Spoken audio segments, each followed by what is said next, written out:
여러분 안녕하십니까? 앞으로 5년 윤석열 정부 경제 정책의 큰 방향이 발표됐습니다. 줄여서 말하면 기업과 부자의 세금을 확 내린다. 규제는 과감하게 풀겠다. 그래서 민간 주도로 경제를 끌고 가겠다. 이런 겁니다. 먼저 이성일 기자의 보도부터 보시겠습니다. 가장 눈에 띄는 건 법인 세율 인하입니다. 현재 영업이익의 25%인 법인세 최고 세율을 22%로 내리기로 했습니다.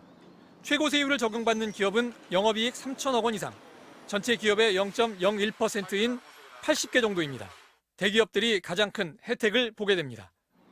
기업을 자식들이 물려받을 때 내는 상속 증여세는 납부를 미뤄주거나 공제 한도를 늘려주기로 했습니다. 고액 자산가들에게 매기는 주식 양도세도 대폭 없애기로 했습니다. 지금은 한 종목을 10억 원 이상 가진 사람들에게 세금을 매기는데 앞으로는 100억 원 이상 가진 사람들에게만 세금을 매기겠다는 겁니다.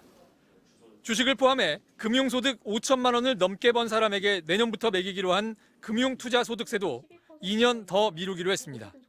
중대재해처벌법 같은 기업인들에 대한 처벌도 행정처분으로 바꾸거나 형량을 줄여주기로 했습니다. 정부의 이런 정책 방향은 기업과 자산가들의 투자를 늘려 경제를 민간 주도로 끌고 가겠다는 뜻입니다. 윤석열 대통령도 기업인들과 만난 자리에서 규제 혁파를 강조했습니다.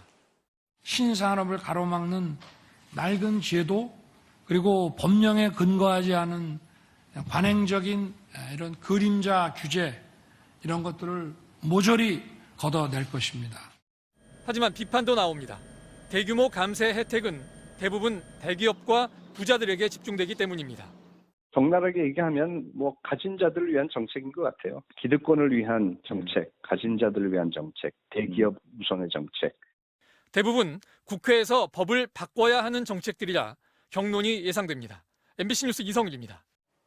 자, 정권 바뀌었다라는 걸 실감할 수 있는 뉴스 하나 더 전해드리겠습니다. 국방부가 고고도 미사일 방어 체계 사드 기지를 정상화하겠다며 첫 조치로 환경영향평가 절차에 들어가겠다고 밝혔습니다. 사드는 지난 5년간 경북 성주에 임시 배치 상태로 유지되면서 막사 건물도 짓지 못해서 미국이 불만을 표시해 왔는데요. 이번 조치는 미국의 바람을 수용한 거지만 정식 배치까지 가는 길이 순탄치는 않을 걸로 보입니다. 홍희표 기자가 현장 취재했습니다.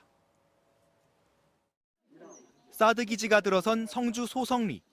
오전 6시를 조금 넘은 시각 주민들과 시민단체 등 30명 남짓 모였습니다.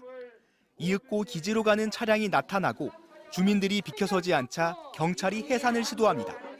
지금은 기지 안에 물자를 실은 차량이나 공사 차량이 들어가는 시간인데요. 경찰은 통제선 안쪽으로 주민들을 이동시킨 상태입니다.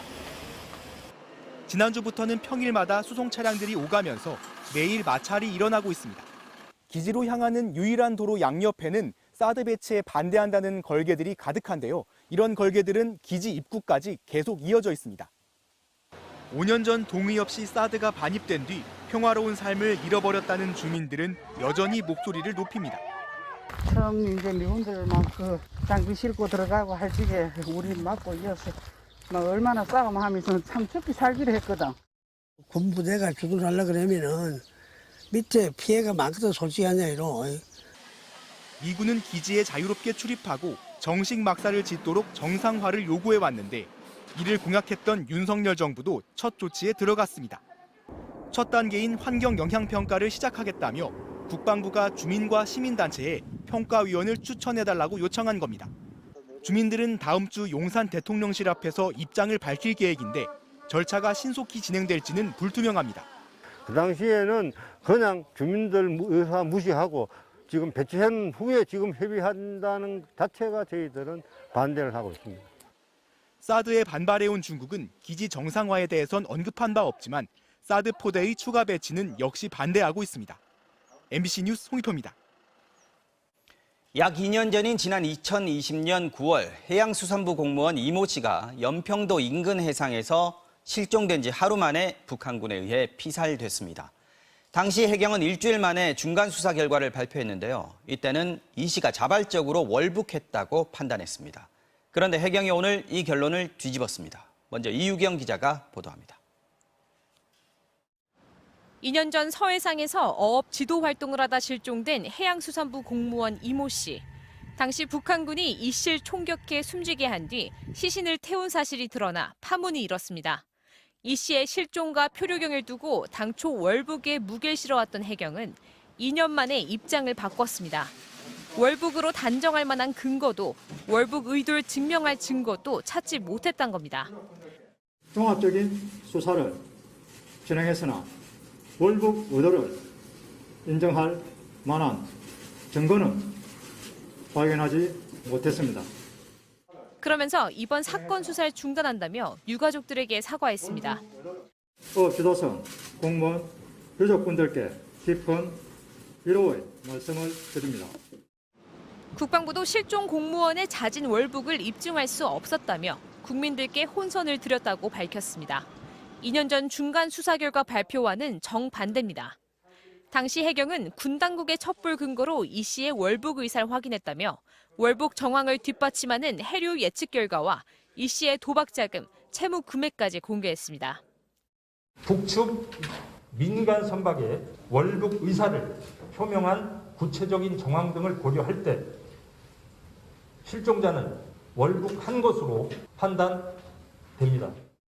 이 같은 발표 내용을 2년 만에 뒤집은 건데 그 이유에 대해 해경은 당시 여러 정황을 갖고 판단했지만 결국 입증하지 못했다고 설명했습니다. 이 씨의 유족들은 애초에 월북으로 판단했던 이전 정부 입장이 잘못됐던 거라면서 내일 기자회견을 열어 입장을 밝히고 미뤄둔 장례 절차를 밟겠다고 밝혔습니다. MBC 뉴스 이유경입니다. 자, 이른바 산업부 블랙리스트 의혹과 관련해서 백운규 전 장관에 대한 구속영장이 기각됐습니다. 법원이 12시간 가까이 심사를 한 끝에 기각 결정을 내렸는데 이례적일 정도로 자세하게 그 이유를 밝혔습니다. 일단 검찰이 어느 정도 범죄 혐의를 소명하고 증거도 확보했다고 평가했는데요. 이 때문인지 검찰도 계속해서 윗선, 청와대를 향한 수사를 이어가겠다는 뜻을 내비치고 있습니다. 손고민 기자가 취재했습니다. 법원은 어젯밤 12시간 가까운 심사 끝에 백운규 전 산업통상자원부 장관에 대해 검찰이 청구한 구속영장을 기각했습니다. 현명한 판결을 해주신 최 선장님께 감사합니다. 그러면서 이례적일 정도로 자세하게 영장을 기각한 사유를 설명했습니다. 먼저 검찰의 현재까지 수사에 대해선 범죄 혐의를 대체적으로 소명했다면서 상당한 양의 객관적 증거도 확보했다고 평가했습니다. 다만 일부 다툼의 소지가 있을 수 있다고 덧붙였습니다. 수사팀은 법원이 지적을 덧붙이긴 했지만 사실상 기관장 사퇴 강요 혐의 대부분을 그대로 인정한 것으로 판단하고 있습니다. 그렇다고 검찰이 일부 수사를 보강해 구속영장을 재청구해도 법원이 영장을 발부할지는 미지수입니다. 월성원전 경제성 조작으로 이미 재판을 받고 있는 백 전 장관이 도주할 우려가 없다. 또 증거인멸 우려가 있다고 보기 어렵고 관계자들을 회유할 가능성이 사실상 없다면서 구속의 필요성을 일축했기 때문입니다. 검찰은 현재까지 수사 상황을 재검토하면서도 영장을 재청구할지 여부와 상관없이 청와대 윗선 수사를 이어가겠다는 방침입니다. 청와대 행정관으로 근무했던 더불어민주당 박상혁 의원부터 참고인으로 조사하기 위해 현재 일정을 조율하고 있습니다. 수사팀 관계자는 박 의원을 조사하게 되면 청와대 윗선의 지시 여부 등 모든 것을 확인할 것이라고 강조했습니다. MBC 뉴스 손구민입니다. 지난해 경북 구미에서 발생한 3살 여자아이 사망 사건. 알고 봤더니 아이의 외할머니가 아이의 친모였던 것으로 밝혀지면서 충격을 줬는데요. 이 친모인 성모 씨가 아이를 바꿔치기 한 혐의로 1심과 2심에서 징역형을 선고받았습니다. 자, 그런데 오늘 대법원이 석 씨가 아이를 바꿔치기 했다고 볼 만한 직접적인 증거가 없다면서 원심을 파기하고 사건을 다시 돌려보냈습니다. 김은혜 기자가 이 소식 전해드리겠습니다. 지난해 2월 경북 구미의 한 빌라에서 3살 여자아이가 숨진 채 발견됐습니다. 20대 엄마가 아이를 장기간 방치해 숨지게 한 것으로 일단락되는 듯 했는데 믿기 어려운 일이 생겼습니다. 유전자 검사를 해보니 당초 외할머니로 알려졌던 49살 성모 씨가 숨진 아이의 친어머니로 확인됐습니다. 검찰은 석 씨가 자신이 낳은 아기와 딸이 낳은 아기를 바꾼 뒤 딸의 아이를 빼돌렸다고 보고 재판에 넘겼습니다. 1심과 2심은 딸이 출산했던 산부인과에서 신생아의 발목 식별띠가 벗겨진 점, 또 특정 시기 신생아의 체중이 크게 줄어든 점 등을 바탕으로 석 씨에게 징역 8년형을 선고했습니다. 하지만 대법원 판단은 달랐습니다. 유전자 감정 결과 숨진 아이가 석 씨의 딸이라는 것이 사실로 확인됐지만 이 사실이 딸이 낳은 아기와 바꿔 빼돌렸다는 공소 사실을 직접 증명하지 않는다고 판단했습니다. 또 목격자 진술이나 CCTV 영상 등 직접적인 증거가 없어 유죄로 확신하기에는 부족하다고 밝혔습니다. 다만 바꿔 치기 자체를 무죄로 본다기보다는 석 씨의 정확한 출산 시기와 범행 동기 등에 대해 추가적인 심리가 필요해 사건을 대구지법으로 돌려보낸다고 했습니다. 하지만 석 씨의 혐의의 결정적인 증거가 될 딸의 아이는 살았는지 죽었는지 어디에 있는지 여전히 밝혀진 것이 없습니다. 장기간 수사를 했는데 단서가 안 나와가지고 그 제보 있을 때는 다시 그 부분에 대한 수사를 하고.